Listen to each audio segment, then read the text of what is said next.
말씀은 요한복음 8장 10절에서 11절 말씀입니다. 예수께서 일어나사 여자 외에 아무도 없는 것을 보시고 이르시되 여자여 너를 고발하던 그들이 어디 있느냐? 너를 정죄한 자가 없느냐? 대답하되 주여 없나이다. 예수께서 이르시되 나도 너를 정죄하지 아니하노니 가서 다시는 죄를 범하지 말라 하시니라. 우리 오른손 한번 드십시다. 우리 구호 한번 외치십시다. 나가자 나가자 나가자. 3번만 외치겠습니다. 시작. 나가자 나가자 나가자. 아멘. 올 한 해 우리 교회 표어가 예수로 채우라. 지금 우리는 예수님을 채우는 한 해의 삶을 살기 위해서 매일 아침 어떤 것이 예수님을 채우는 것인가에 대한 말씀을 나누고 있습니다. 1929년 같은 해에 한국과 미국에 동시에 두 사람이 태어났습니다. 한국에서 태어난 사람은 이북의 대지주의 아들로 태어나서 어린 시절을 유복하게 자랍니다. 그리고 해방을 맞고 그는 공산당에 의해서 자기가 보는 앞에서 온 가족이 몰살당하는 장면을 목격하게 됩니다. 그때 충격을 받은 이 사람은 평생 공산당을 증오하게 됩니다. 그리고 공산주의자를 피해서 17살 때 남쪽으로 내려온 그는 곧바로 경찰에 들어가서 소위 공산주의자들을 잡는 일에 평생을 쏟습니다. 수단과 방법을 가리지 않습니다. 그래서 그 손에 잡혀서 수천 명이 희생을 당했습니다. 또 한 사람은 같은 해 미국 애틀랜타에서 흑인으로 태어난 사람입니다. 이 사람 역시 어릴 적 자기 아버지가 백인들에게 멸시와 조롱을 당하는 것을, 폭행을 당하는 것을 보면서 자연스럽게 백인들을 증오하게 되었습니다. 그리고 언젠가 내가 힘이 생기면 세상을 바꿔보겠노라고 그렇게 결심을 합니다. 그러던 그가 성장하면서 신학교에 들어가게 됩니다. 그리고 그는 성경을 보다 깜짝 놀라지요. 예수님께서는 증오와 미움이 아닌 용서와 관용으로 세상을 바꾸셨다는 것을 성경을 보다 그는 깨닫게 됩니다. 이때부터 그는 변합니다. 비폭력, 용서, 관용 이런 것들로 흑백 갈등, 인종차별 이런 것들에 맞서기 시작합니다. 그리고 그의 운동은 지금까지도 미국과 전 세계에 크나큰 영향을 주고 있습니다. 두 사람은 누구일까요? 첫 번째는 최근에 영화로 다시 알려지고 있는 박처원 전 치안감이고, 두 번째 미국 사람은 우리가 잘 알고 있는 마틴 루터 킹 목사입니다. 사람이 마음의 상처를 입거나 내가 불이익을 당하면 누군가를 증오하고 복수하고 그리고 되갚아주고 싶은 것이 상식입니다. 그런데 이 마틴 루터 킹 목사는 어떻게 자기가 가지고 있는 증오와 복수심을 이겨낼 수 있었을까? 그는 용서하시는 예수님을 만났기 때문이에요. 앞서 소개한 분에게 만약에 그분에게도 증오가 있었고 분노가 있었고 복수심이 있었겠지만 그도 마틴 루터 킹 목사처럼 용서하는 예수를 만났다면 어떻게 되었을까? 여러분, 예수님을 만나는 거하고 만나지 않는 인생은 전혀 다릅니다. 우리가 살아가는데 예수 믿는 거하고 안 믿는 거하고 별 다를 거 없지만 그렇지 않습니다. 용서하시는 예수, 우리를 살리시는 예수 만나는 인생이 바뀔 것이고 행복할 것이고 승리하게 될 줄 믿습니다. 우리가 예수님을 채울 때 반드시 어떤 부분을 채워야 하느냐? 용서를 채워야 돼. 용서하시는 예수님을 채워라. 오늘 요한복음 8장에 예수님 이야기가 나옵니다. 예수님께서 초막절을 지키시기 위해서 예루살렘에 가십니다. 그리고 성전에 들어가서 하나님 말씀을 전하기 시작하죠. 그런데 한참 하나님 말씀을 전하는데 갑자기 사람들이 웅성웅성거리더니 성난 남자들이 한 여자의 머리채를 끌고 성전에 들어와서 예수님 보는 앞에서 그 여인을 내동댕이 칩니다.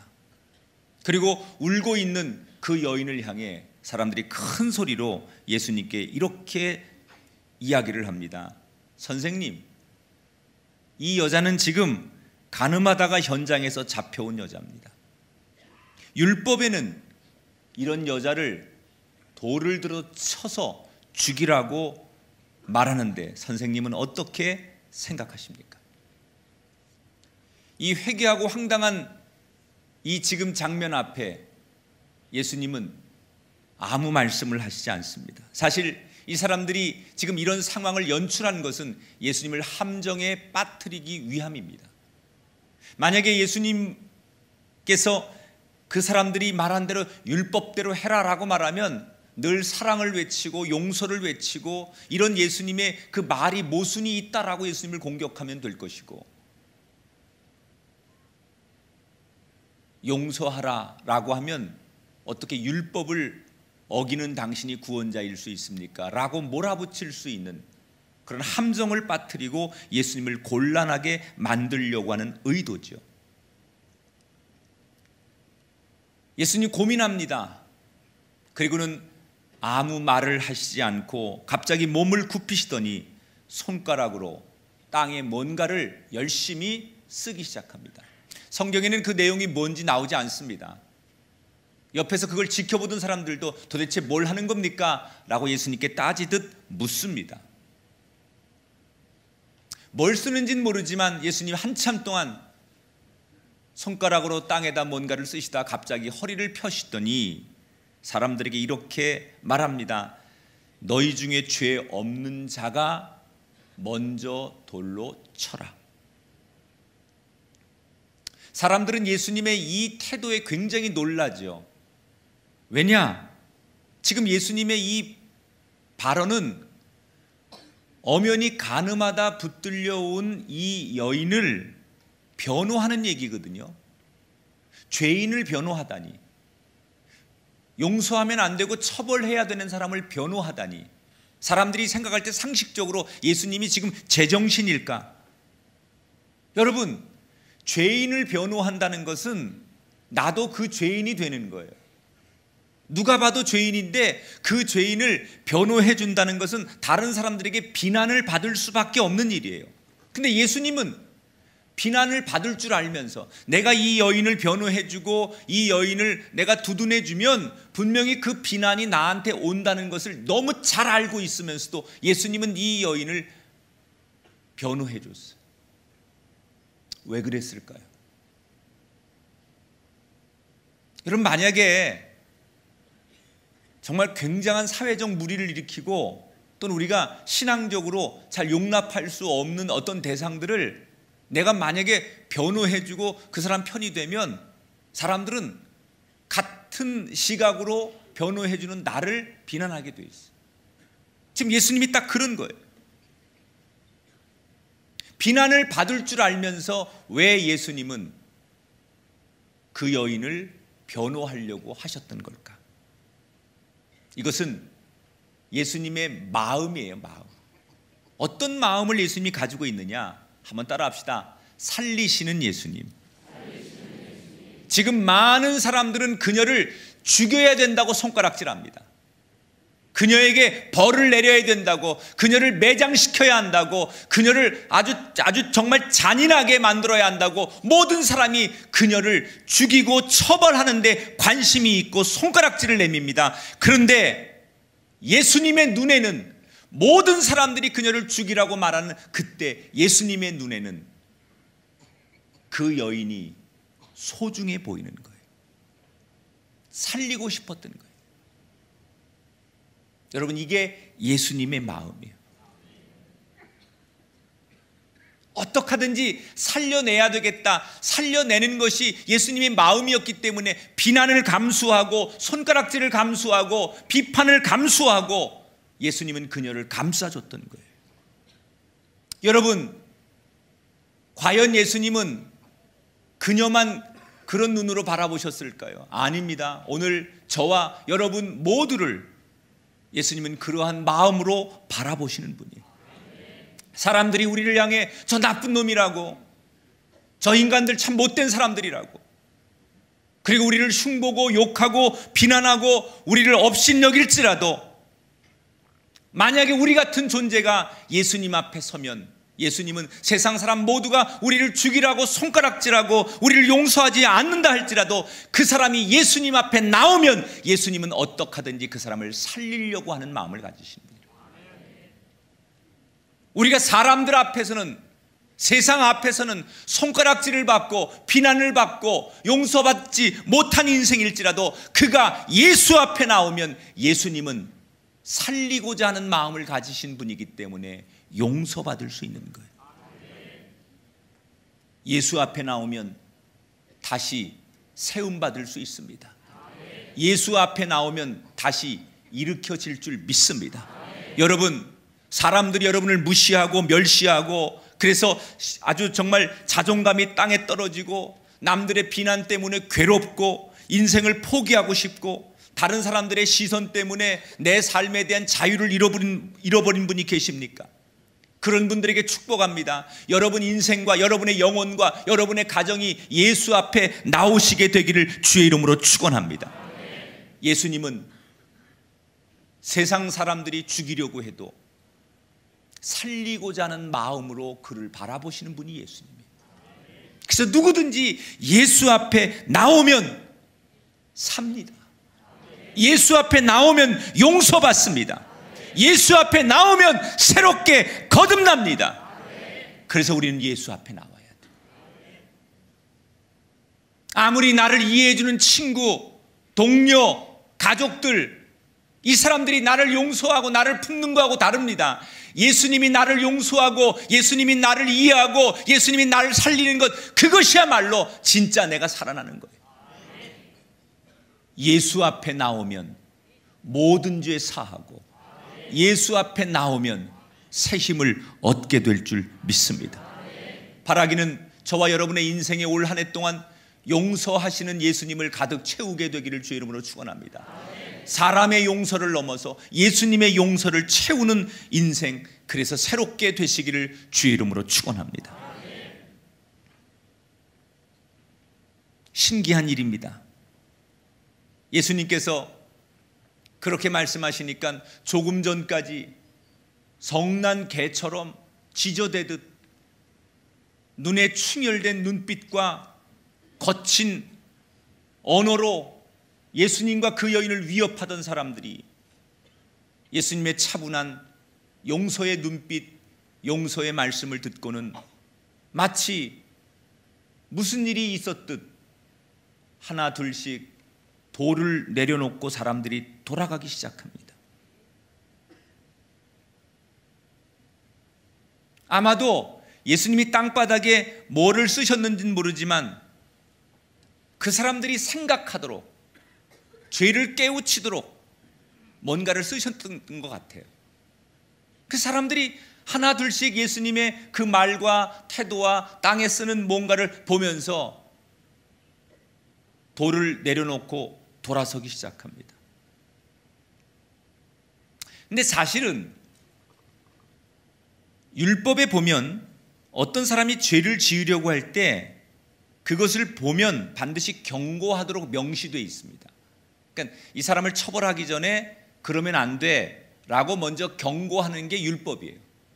그리고 또 하나는 간음한 여인이 오늘 처벌을 받는데 사실은 혼자 그런 게 아니잖아요.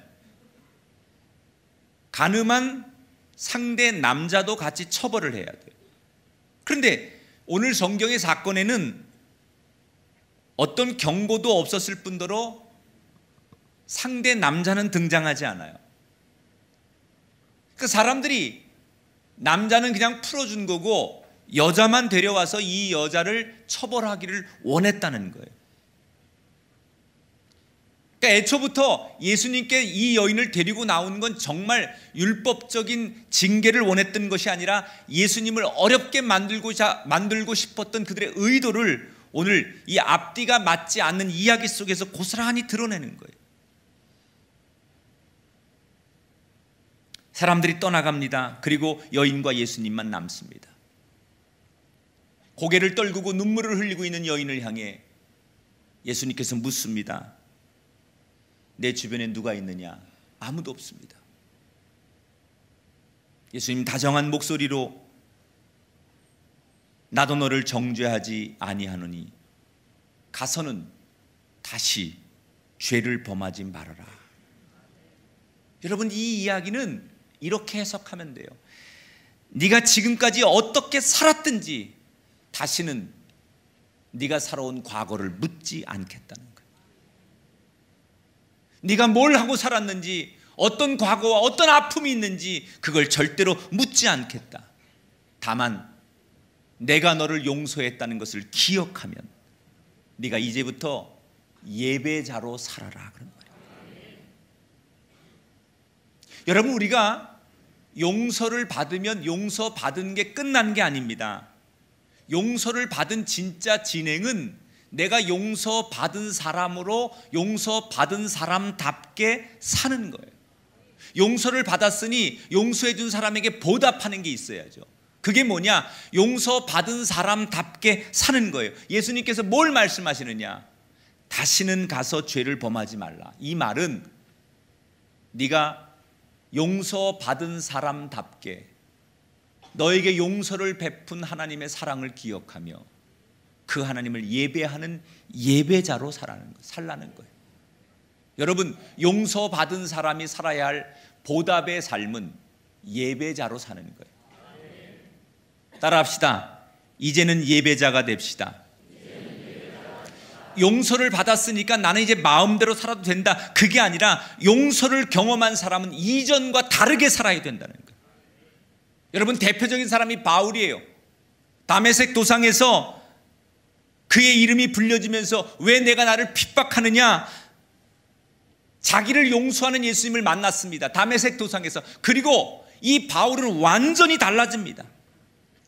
사람들을 미워하고 힘으로 권력으로 모든 것을 쥐고 있었던 이 바울이 예수님께 용서를 받고 나서 완전히 달라집니다. 지금까지 자기가 믿었던 모든 가치관을 다 버리고 남은 생에 그는 어떻게 삽니까? 오직 예수님만 예배하고 예수님만 높이고 예수님만 자랑하며 삽니다. 그랬더니 여러분, 예수님께서 그 바울을 들어 쓰셔서 초대교회를 세우고 신약 성경의 절반을 쓰게 만드는 위대한 일꾼으로 삼았습니다. 그의 과거가 죄 없어서 쓰임받은 게 아닙니다. 그의 과거가 여러분 무슨 온전했기 때문에 쓰임받은 게 아닙니다. 자격이 있어서 쓰임받은 게 아닙니다. 용서하시는 예수님을 만났기 때문에 그가 바울 될 수 있었던 거예요. 오늘 우리가 용서하시는 예수님을 채워야 합니다. 나를 용서하시고 새롭게 예배자로 살아가기를 원하시는 그 예수님을 올 한 해 우리가 만나고 채울 때 우리의 삶이 위대한 삶이 될 줄 믿습니다. 예수님을 만나서 용서받으면 그 인생은 달라져야 합니다.